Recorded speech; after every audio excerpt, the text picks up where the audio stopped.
This would have been a big day for many local college seniors, but the pandemic.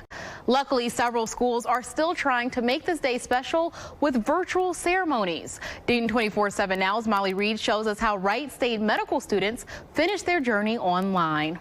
Congratulations, class of 2020. This is a huge accomplishment. For medical students who put in hours of studying and clinical rotations, graduation is a day to sit back and finally say you did it. You're a doctor.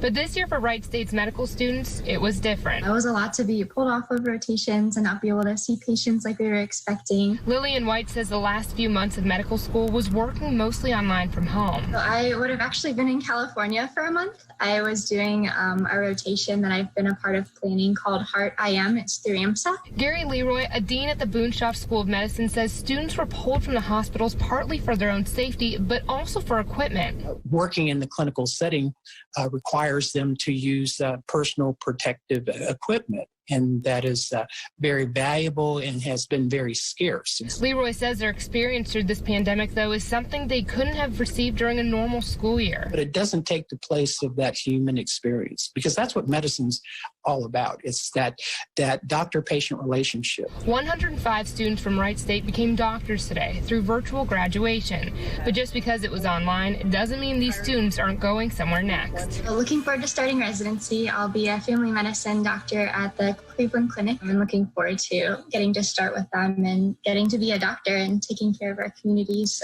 especially during this time when we are in need. Gary Leroy also says that many of these students, after being pulled from their rotations, stepped up and actually helped the doctors who are on the front lines in their homes, helping their families and watching some of their kids. At Wright State, Molly Reed, Dayton 24/7 Now News.